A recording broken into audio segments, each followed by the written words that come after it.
La iglesia somos tú y yo.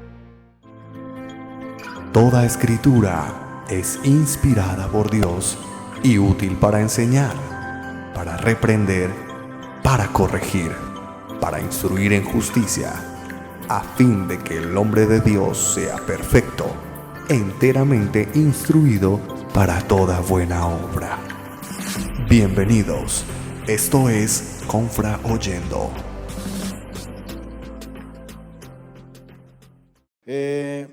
Esta mañana les quiero compartir una reflexión en la carta del apóstol Pablo a los Gálatas, y le he titulado Las cicatrices de la fe. Y quiero que usted me acompañe a leer en el capítulo 6, el versículo 17. Un día meditando en esta carta, leyéndola, estudiándola un poco, me marcó mucho este texto, lo que expresa el apóstol Pablo. Pablo, de vez en cuando, el Espíritu Santo ponía unas palabras que él plasmaba que lo dejan a uno anonadado, por decirlo así, y nunca le había prestado, no me había detenido en este texto, pero me quedó, por decirlo de esta manera, bailando muchos días en la cabeza esa palabra que dice este texto. Léalo conmigo, Gálatas 6:17, dice: de ahora en adelante ninguno me cause molestias, porque yo llevo en mi cuerpo las marcas del Señor Jesús. Y eso me puso a pensar mucho. Yo decía, pero Pablo, pues todos sabemos que padeció muchísimo por causa de predicar el evangelio. Él hace en varios relatos de sus escritos cuántas persecuciones, cuántas dificultades tuvo que afrontar, cómo fue azotado, cómo fue apedreado, cómo fue encarcelado, cómo padeció naufragio, cómo fue perseguido, tuvo que salir corriendo de noche, en fin, muchísimas tribulaciones y persecuciones que Pablo sufrió. Muchas de ellas le dejaron marcas físicas porque fueron golpes y cosas que tuvo que recibir, y eso era lo que validaba su servicio al Señor. Eso era en lo que Pablo se apoyaba para decir: por esto vale la pena servir a la cruz de Cristo. Y suena para nosotros como algo, ¿cómo es posible pensar que el sufrir, el padecer, el ser perseguido, el llevar, vale la pena? Porque Pablo no tenía su mirada puesta en las cosas de aquí, sino en lo que iba a resultar de su servicio al reino de los cielos. Recuerda cuando Pablo dice: he peleado, he corrido la carrera, he guardado la fe. ¿Qué decía él? Por eso me está guardada en tiempo futuro la corona de la vida, la cual me dará el Señor juez justo, y no solo a mí, sino a todos los que aman su venida. Pero cuando Pablo hablaba, uno nunca escucha al apóstol quejándose de sus padecimientos ni de su sufrimiento, sino que incluso él decía: toda esa persecución lo único que produce en mí es más reflejo de Cristo. Es decir, mientras más yo me esfuerzo por el evangelio, mientras más avanzo dando testimonio del evangelio, cueste lo que cueste, más cerca veo la vida de Cristo en mí. Entonces, vamos a meditar hoy en esta carta a los Gálatas, que es una carta bastante fuerte, y vamos a orar inicialmente para que el Señor nos edifique por su palabra. Acompáñeme, por favor. Padre amado, tú eres bueno, y por tu bondad estamos aquí esta mañana. Lo que acabamos de declarar, de decirte: Dios incomparable eres tú, es verdad.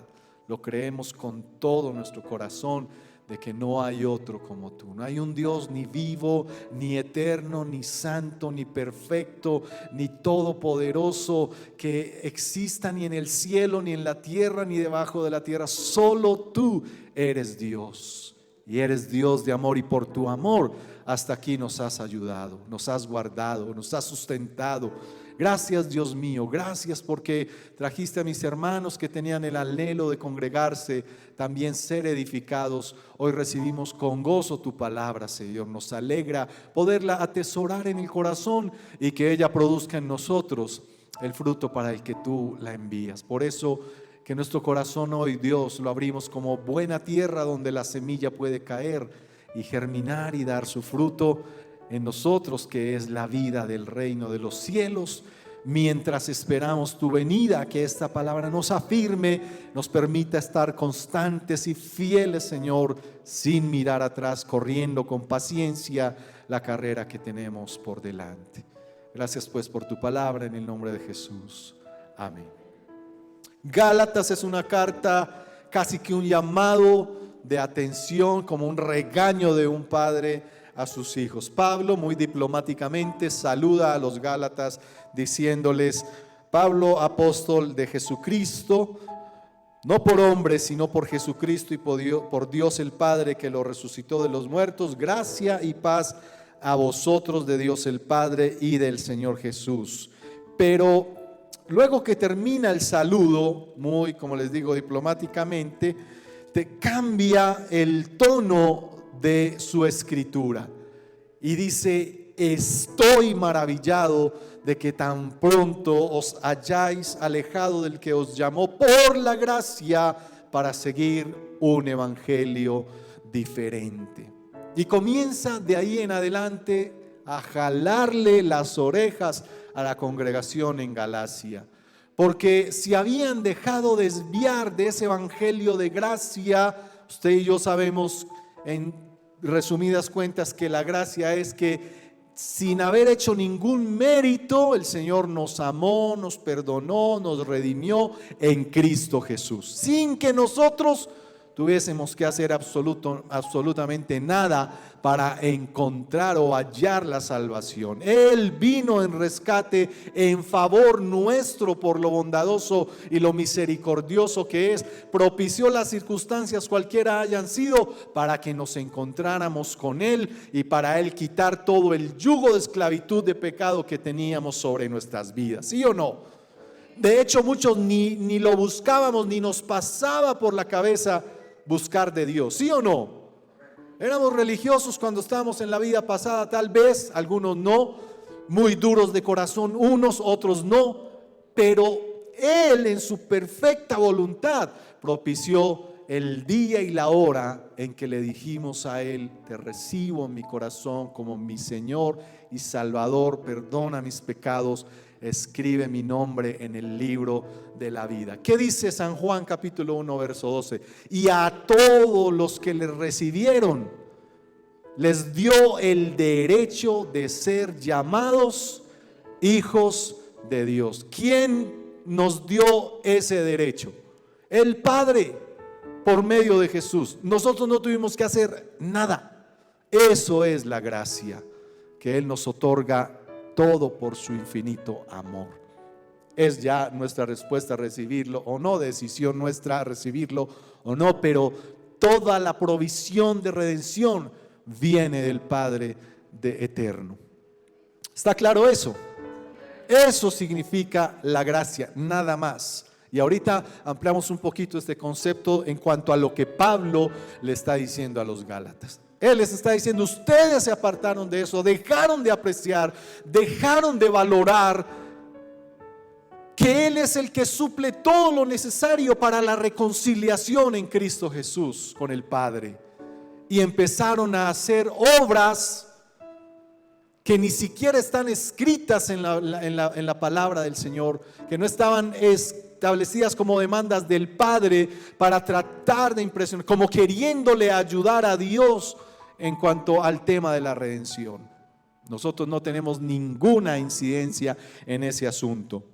Entonces Pablo, por medio de ese abandono que los Gálatas hicieron de ese evangelio sano, como decir lo que hoy conocemos nosotros o predicamos como la sana doctrina, Pablo les dice: ¿cómo es posible que tan pronto se hayan alejado del verdadero evangelio para seguir un evangelio diferente?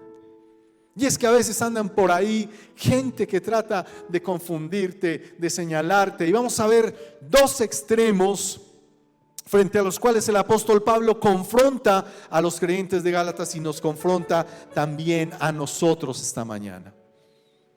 Cuando Pablo, en el texto que leímos de introducción, dice: yo llevo en mi cuerpo las marcas del Señor Jesús. La palabra que él usa para marcas o cicatrices es la palabra estigma. en el griego, estigma, y son marcas hechas con incisión o una perforación para reconocer la propiedad de algo o de alguien. Figurativamente son cicatrices de servicio o una marca. Tenga en cuenta esta última palabra, cicatrices de servicio. Es lo que Pablo está diciendo: nadie me cause molestia, nadie me juzgue, nadie me incomode más, porque yo llevo en mi cuerpo las cicatrices como resultado del servicio al reino de los cielos. Gracias, hermana Alexandra. Yo creo que todos los que estamos aquí podemos tener alguna cicatriz. ¿Sí? Porque nadie nos paraba cuando éramos pequeños, ni la Ritalina valía, ¿verdad? Brincábamos, saltábamos, jugábamos por la inquietud. Muchos, yo tengo un hermano que es un museo de cicatrices. Ese hombre en la cabeza, en los brazos. Una vez hay una pelea por ahí cerca de la casa, en los tiempos cuando apenas estaban haciendo todo el alcantarillado y acueducto de la ciudad. Todavía no existía en forma, y usted sabe que abrían esos huecos inmensos en medio de la calle para meter las tuberías, y había una pelea de dos hombres a machete, y entonces en el barrio todo, están peleando a machete, y nos fuimos corriendo, y yo vi que él salió adelante de mí, de un momento a otro no lo volví a ver, así como de la nada. Cuando menos pensamos, estaba en uno de esos huecos con un tubo de cobre aquí clavado. Otra vez por ahí estábamos cogiendo mangos en una finca cerca de la casa donde nos íbamos a coger. Cuando menos pensamos lo vimos caer al suelo o a la cabeza. Y ese hombre tiene cicatrices, y todas las cicatrices que usted y yo tenemos, lo que llevan en sí mismo son el testimonio de algo que nos marcó, ¿sí o no? Una cicatriz, cuando usted la ve, me acuerdo que pasó esto. Hay una historia que contar detrás de eso, ¿verdad? Las amas de casa, por ejemplo, normalmente sus manos, yo a veces miro mucho las manos de mi mamá y veo las cicatrices de los años de estar sirviendo en el comedor, en la cocina, ¿verdad? El cuchillo, el aceite, el fogón, las ollas calientes. Y las manos de una ama de casa son otra colección de cicatrices también que cuentan una historia. Entonces lo que Pablo está diciendo, las marcas, las cicatrices que yo llevo en mi cuerpo son lo que dicen que ha valido la pena correr esta carrera de la fe, que ha valido la pena cada paso, cada lugar, cada persecución por causa del reino de los cielos. Recuerda cuando el Señor llamó al apóstol Pablo para servirle. Él iba camino a Damasco persiguiendo a la iglesia, y cuando se encuentra con el Señor le dice: yo soy Jesús al que tú persigues, y te voy a hacer un instrumento útil, pero te voy a enseñar cuánto te es necesario padecer por mi nombre. El Señor no le dio una profecía de prosperidad, ni te voy a hacer un gran siervo, ni te voy a llevar a las naciones, ni voy a engrandecerte y enriquecerte. Al contrario, le dijo todo lo que a nuestra lógica y razón de hoy y a nuestras expectativas de hoy, todo lo contrario. Le dijo: te voy a enseñar cuánto te es necesario padecer por mi nombre. Tremendo. Yo no sé. Y desde ese mismo momento Pablo comenzó a padecer. Pues estuvo ciego 3 días, mientras fue el hombre al que Dios le pidió para que fuera a orar por él y ser sanado. Y de ahí en adelante comenzó Pablo una carrera impecable en cuanto al servicio al Señor, aunque eso representó muchos momentos difíciles. Entonces, las cicatrices son testimonio de algo inolvidable que ha pasado. De hecho, muchas de ellas permanecen toda la vida para recordarnos el evento que las provocó. Algunos recuerdos no son tan buenos como los que yo le digo, ¿verdad? Que a veces recordamos por qué nos pasaron ciertas cosas. Algunas son visibles, y es que las cicatrices se convierten en puente para un testimonio, ¿sí? Algunas visibles, y a usted no falta el que le pregunte: ve, ¿y qué te pasó en la frente? Ve, ¿y tu ojo qué tiene aquí? ¿Y por aquí qué? ¿Sí? Entonces uno tiene la puerta abierta para testificar. Algunas cicatrices o marcas aparecen sin que nos demos cuenta. Normalmente una cicatriz provoca testimonio, como lo hablábamos, el qué te pasó o el cómo te pasó. Imagínese cada que Pablo llegaba a un lugar diferente. Pablo, y eso que tienes en la frente, predicando en tal sinagoga. Y esto que tienes aquí, por la persecución en Éfeso. Y estos azotes, por tal persecución por causa del nombre de Jesús. Pero era increíble que para Pablo todo ese padecimiento era el combustible que lo impulsaba a seguirse esforzando en dar testimonio de Cristo. Tremendo, tremendo. Y yo no sé de los que estamos aquí, cuántos tenemos concreto en nuestra vida espiritual que aún por causa del evangelio podemos llegar a padecer también persecución. Y no sé si estamos listos para eso. No sé si estamos listos para tener la concepción de que esa persecución es parte del paquete camino a la vida eterna. Puede que no lleguemos hasta las cicatrices, puede que no lleguemos a ser azotados, encarcelados, a padecer como ellos padecieron, pero a veces solo el desprecio de la familia, solo ciertas cosas que nos pasan por causa de manifestar nuestro testimonio, son esas evidencias de que vamos bien. Cuando usted sienta que la gente está hablando por su testimonio, que lo están rechazando, evalúese, pero creo que el resultado de esa evaluación es que va bien, porque usted está obteniendo el resultado natural de servirle al reino de los cielos.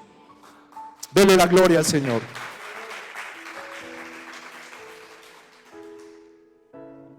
Recuerdo un texto en este momento.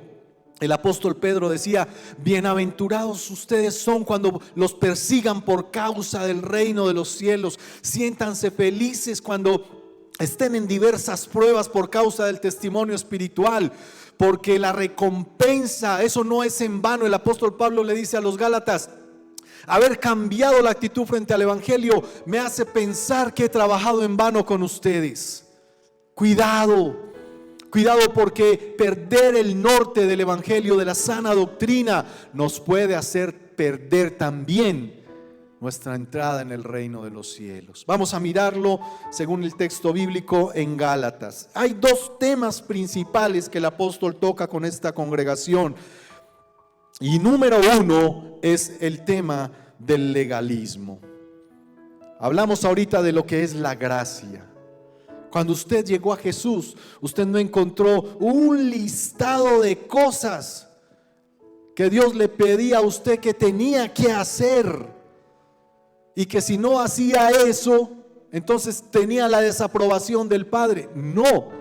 Lo que sucede con la gracia es que al ser libres por Cristo Jesús, al hacerlo Señor y dueño de nuestras vidas, lo que el Padre espera, lo que Jesús espera como Señor en nuestras vidas y lo que el Espíritu Santo espera como Maestro y Director de nuestras vidas ahora, es que voluntariamente, por la comprensión del sacrificio de Cristo en Jesús, de iniciativa propia, nosotros decidamos caminar con Él, apartándonos de toda vida de pecado, voluntariamente. Pero no hay nada, absolutamente nada que diga: tienes que hacerlo así, tienes que hacerlo de esta manera. El Señor te da la libertad de que al comprender su palabra, con todo corazón humilde, decidas obedecerla. ¿Qué es lo que el apóstol Pablo dice entonces a los Gálatas con esto del legalismo? Que había gente dentro de la congregación que los estaba obligando no solo a caminar con Cristo, sino a cumplir ciertos ritos otra vez de la tradición judía, ciertas cosas que no estaban ni siquiera aprobadas en la palabra del Señor, en la nueva vida espiritual. Pablo por eso dice: estoy maravillado de que tan pronto se hayan dejado seducir, se hayan dejado contaminar. Cuando hablamos de legalismo, ¿de qué hablamos? Hablamos de una perversión del verdadero evangelio. La persona que practica el legalismo es una persona que pretende haber alcanzado ya la perfección, que pretende tener el derecho de juzgar a otro cuando ve su debilidad o cuando algo a su parecer no está de acuerdo a la santidad de Dios. Pero recuerde esto: el fundamento del evangelio, del verdadero evangelio, es la misericordia. Usted y yo estamos aquí como resultado de la misericordia de Dios.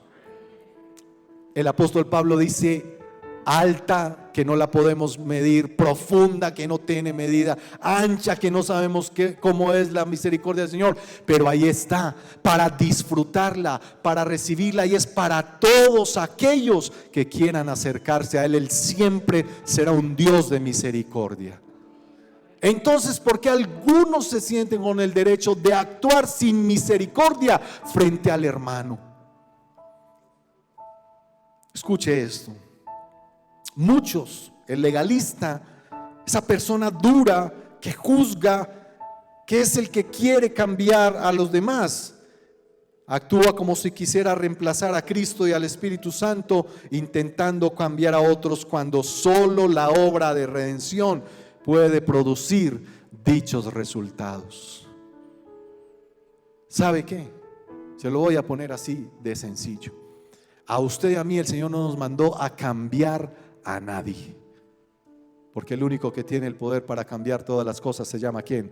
Cristo Jesús. De modo que si alguno está en Cristo, nueva criatura es; las cosas viejas pasaron, todas son hechas nuevas. ¿Son hechas nuevas por quién? Por Cristo, por el que murió en la cruz del Calvario, por el que arrebató las llaves de la muerte, de la enfermedad, del pecado, venció a los principados y potestades que eran nuestros enemigos, los exhibió públicamente triunfando sobre ellos en la cruz. Y por eso dice la palabra que Dios le dio un nombre y le exaltó hasta lo sumo, un nombre que es sobre todo nombre. ¿Para qué? Para que en el nombre de Jesús se doble toda rodilla y toda lengua confiese que Jesús es el Señor, para gloria de Dios el Padre.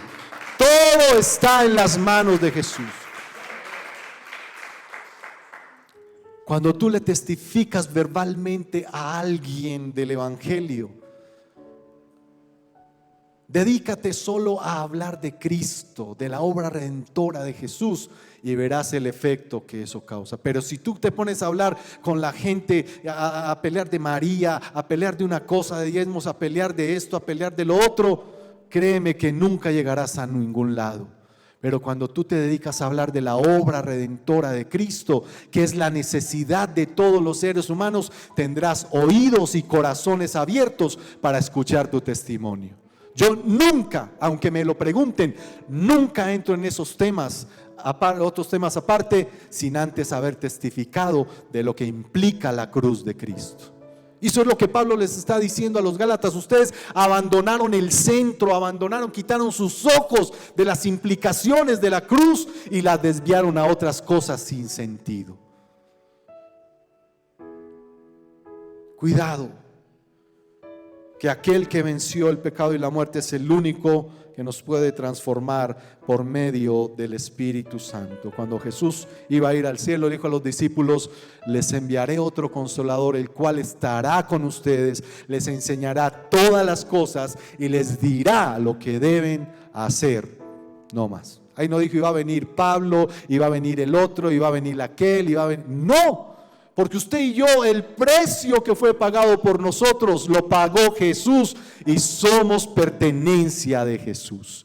Por eso cuando yo me relaciono con usted, no me relaciono con el hermano alto, bajito, rellenito, delgadito. No, me relaciono con mi hermano, pero con la altura y la dignidad que tiene, que por ti fue pagado un precio por Cristo. Partamos de ahí entonces. El peligro del legalismo extremo es que está a un paso, así, chiquitico, el hilo es muy delgado, de la hipocresía. Recuerda cuando Jesús confrontaba a los fariseos, a los escribas, a todos aquellos religiosos de la época, y les decía: escribas y fariseos, ¿qué? Hipócritas. Ustedes por fuera son unas fachadas, ¿verdad? Pero por dentro, pura hipocresía.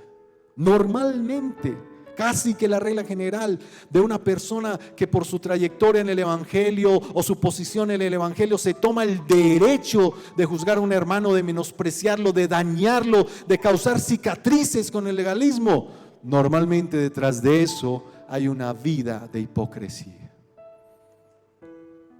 ¿Qué dijo Jesús? Aprendan de mí, que soy manso y humilde de corazón, Y solo corazones mansos y humildes es los que el Espíritu Santo ve como buena tierra donde sembrar la semilla y que Él sabe que va a producir fruto verdadero. ¿Cuántos de esos corazones hay esta mañana aquí? Aleluya. ¿Todavía están aquí? Gloria a Dios. No se puede conocer un evangelio más improductivo que el que impone cargas que no son fáciles de llevar. Cuando somos guiados, que lo vamos a ver ahorita, por el Espíritu Santo, disfrutamos verdaderamente la gracia de Dios. No va a haber oportunidad para la carne, no va a haber oportunidad para el legalismo, no va a haber oportunidad para el juicio, no va a haber oportunidad para la hipocresía, porque nuestro centro, ¿sabe por qué el apóstol Pablo siempre decía: pongan sus ojos en Jesús? Porque Jesús no falló, porque Jesús es perfecto, porque Jesús no nos defrauda, porque Jesús es el camino, la verdad y la vida. Cuando usted los quita de Cristo y los pone en el hermano, usted se frustra, usted se desespera, usted quiere vengarse, usted termina incluso yéndose de la congregación. Por eso Pablo dice: no es poner los ojos en el hermano, ni el pastor, ni en la iglesia, es póngalos en Jesús, autor y consumador de la fe. Entonces, ese legalismo que exige: vístete de tal manera, haz esto de tal manera, habla de tal manera, compórtate de tal manera, lo que muchas veces se convierte es en un estorbo para la gracia de Dios. ¿Sabe dónde solo se nos da algún indicio de que podemos tomar al hermano para corregirlo?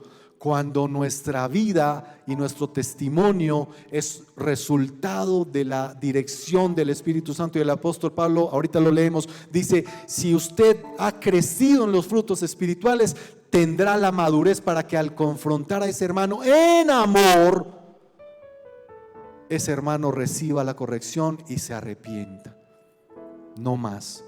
Por eso, antes de ir a decirle algo a algún hermano, usted evalúese, usted confróntese, usted reflexione si está en la madurez de poder ir a corregir a alguien, a confrontarlo frente a lo espiritual.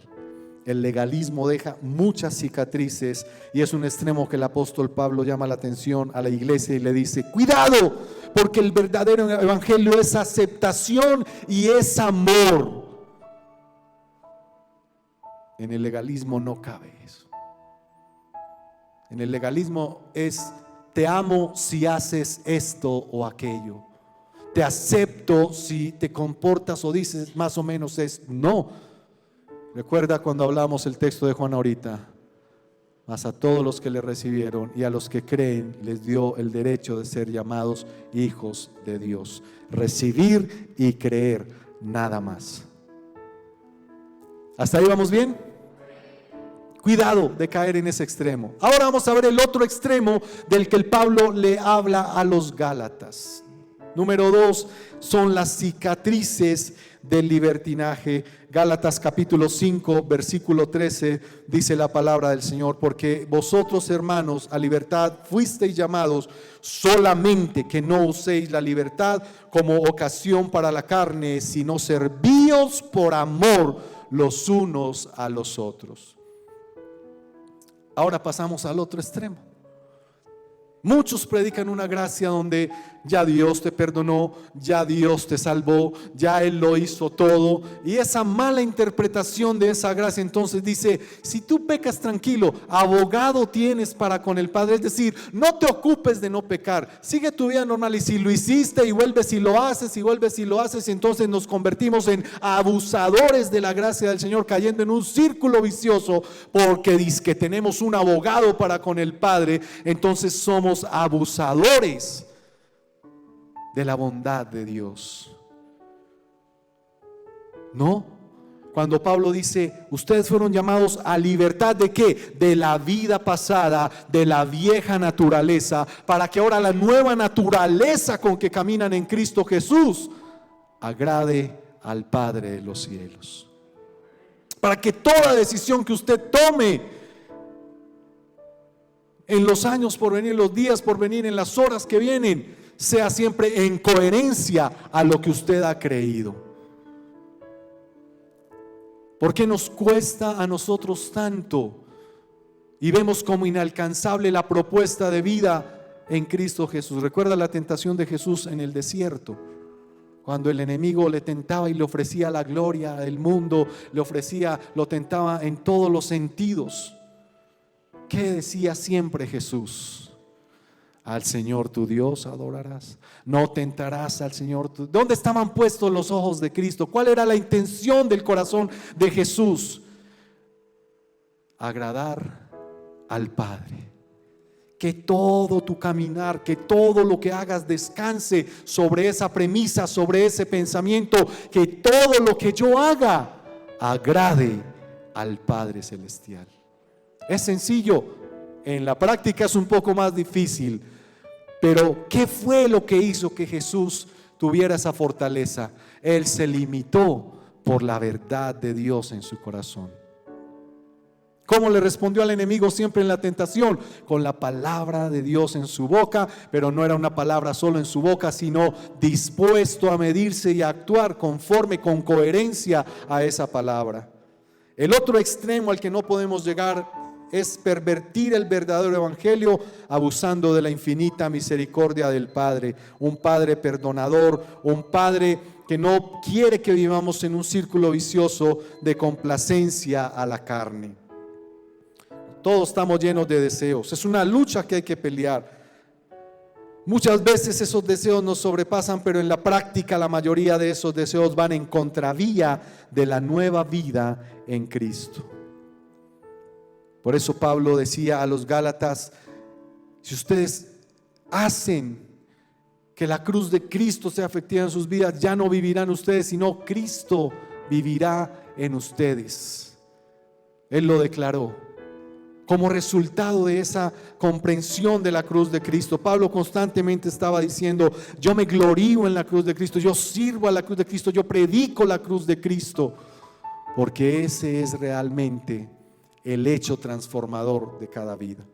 La libertad mal interpretada puede producir estragos en nuestra conducta espiritual a tal punto de llegar a relajarnos que a lo bueno terminamos llamándolo malo y a lo malo lo llamamos bueno. Es perder la capacidad de discernimiento.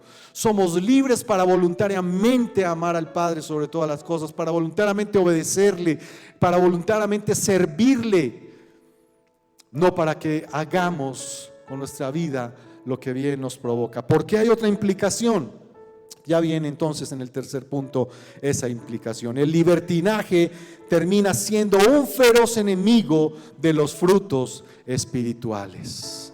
Pablo dice: cuidado, porque la carne sigue acechando, la seducción al pecado sigue tocando tu puerta. Cuidado, porque el enemigo quiere sacarte del punto al que has llegado espiritualmente. No te relajes, no te quedes, permanece firme. Y Pablo usa dos palabras muy constantemente en la carta a los Gálatas: es fe y esperanza. Eso quiere decir doctrina, que me hace estar firme, y fidelidad por la comprensión de esa doctrina. ¿Quiénes van a llegar a los últimos días? ¿Quiénes son los que van a estar esperando la venida del Señor? Los fieles, los que hayan determinado fidelidad en su vida. Un infiel es normalmente improductivo. Así que el libertinaje puede también causarnos estragos. Número 3, vamos a ver las cicatrices del verdadero evangelio cuando Pablo dice: entonces yo llevo en mi cuerpo las marcas del Señor Jesús. Gálatas 5:22 dice, perdón, este texto está acá. Se me pasó la Biblia. Mas el fruto del Espíritu es amor, gozo, paz, paciencia, benignidad, bondad, fe, mansedumbre, templanza. Contra tales cosas no hay ley. Pero los que son de Cristo han crucificado la carne con sus pasiones y deseos. Si vivimos por el Espíritu, andemos también por el Espíritu. ¿Cuáles son las cicatrices del verdadero evangelio? Son los frutos del Espíritu Santo en nosotros. Ellos son evidencias de un hecho concreto en nuestras vidas, de la vida de Cristo manifestándose en nosotros. Pablo le dice a los Gálatas: por ustedes, por esa decisión de andar medio relajados en el evangelio, sufro dolores de parto hasta que Cristo sea visto en ustedes. ¿Por qué estamos usted y yo hoy aquí? ¿Por qué el Padre permite que seamos enseñados en la palabra, que nos congreguemos, que le busquemos, que hoy prevalezcamos en la fe, para que en nosotros se manifieste la vida de Cristo? Eso es. Entonces, Pablo está diciendo que esas virtudes o los frutos del Espíritu Santo son la evidencia coherente de que somos de Cristo. Nosotros no hemos pagado un precio hasta las cicatrices físicas por causa del evangelio. Aquí nadie puede decir: me encarcelaron 8 días por estar predicando el evangelio, o un familiar me pegó con una botella en la cabeza por predicarle de Cristo, o nada. Hasta ahora no ha pasado nada de eso.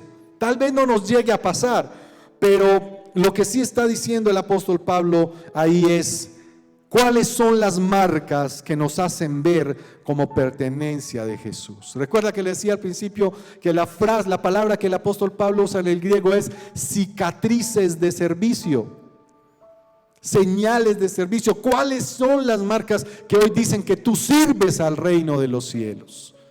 Pues el apóstol Pablo está diciendo que estos frutos del Espíritu, amor, gozo, paz, paciencia y la lista que él determina ahí escribir, son nuestras marcas, son las evidencias del reino de los cielos. Ahora, escuche esto: el Espíritu Santo trabaja en nosotros de manera individual. A todos no nos pasa igual, su obra en nosotros no es la misma. A unos el Espíritu Santo nos tiene que dar más amor, a otros tiene que darles más gozo, otros tienen que crecer más en la mansedumbre, otros en la... y así cada uno. Es como cuando en una orquesta hay diferentes instrumentos, diferentes hombres que ejecutan a su manera y todos funcionan a una ¿qué? Armonía, donde suena bien, ¿sí o no? Así el Espíritu Santo con los frutos espirituales a cada uno le da lo que necesita, en lo que debe crecer, para que todo lo demás funcione bien. Frutos espirituales. Esos frutos, que la gente vea en nosotros esos frutos, estará viendo en nosotros a la persona de Cristo.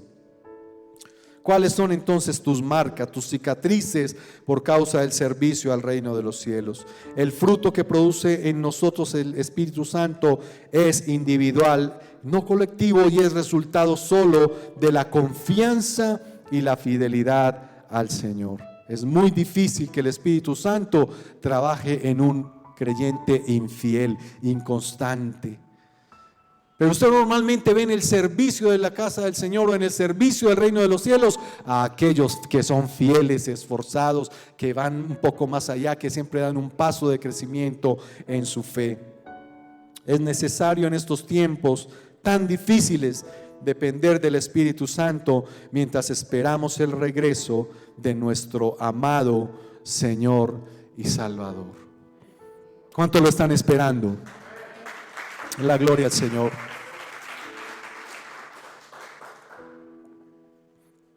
No podemos perder de vista esto. Entonces, cuando Pablo llega a esta conclusión de decirle a los Gálatas: ni en este extremo, ni en este extremo, sino pongan sus ojos en la cruz de Cristo, ustedes podrán evitar todas las obras de la carne y andando por el Espíritu heredarán la vida eterna. Terminemos con estas reflexiones. Hemos aprendido todos que todos los extremos son contraproducentes, dañinos y muy peligrosos.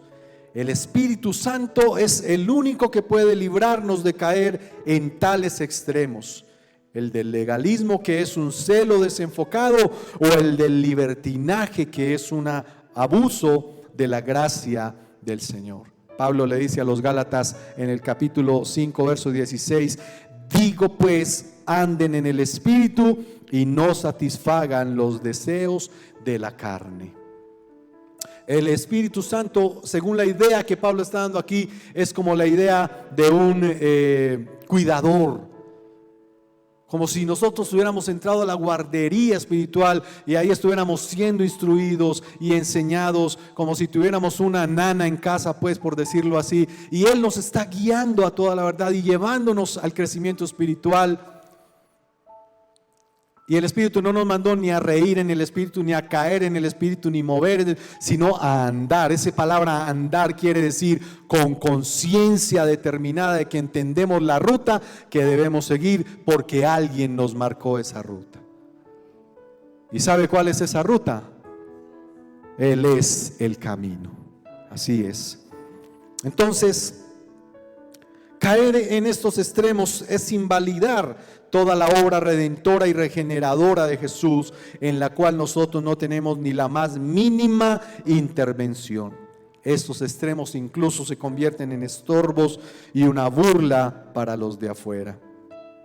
Del capítulo 6 en adelante, el apóstol Pablo, me encanta esto porque el apóstol Pablo dice: la única manera de usted validar su fruto espiritual es cómo ama a su hermano. No es por lo que hace, no es por lo que dice, no es por cómo se ve en la iglesia, es por cómo usted ama a su hermano, porque todo, la ley, el evangelio, la gracia, termina resumiéndose en ¿qué? Ama a Dios sobre todas las cosas y a tu prójimo como a ti mismo. Es mi hermano, mi relación con mi hermano, con mi prójimo, con mi vecino, con mi jefe en mi universidad, donde yo vaya, lo que dice qué clase de cristiano soy. Ese es el medidor de nuestra vida en Cristo Jesús. Ningún privilegio o profesión externa servirá para ser aceptos de Dios, sin la fe sincera de nuestro Señor Jesús y la lealtad a la palabra. En otras palabras, nadie puede impresionar al Padre si hace 1000 cosas incoherentes con la práctica de amar al Padre y a nuestro prójimo como a nosotros mismos. Es mejor a veces no decir 1000 palabras que un hecho puedan invalidar. Esa es una de las peores torpezas de la iglesia de hoy en día. La incoherencia entre lo que se dice y lo que se hace. Tiempos se acercan en que tendremos que mostrar nuestras cicatrices de fe, las marcas de reconocimiento de propiedad, las cicatrices de servicio al reino de los cielos. Confraternidad La Floresta.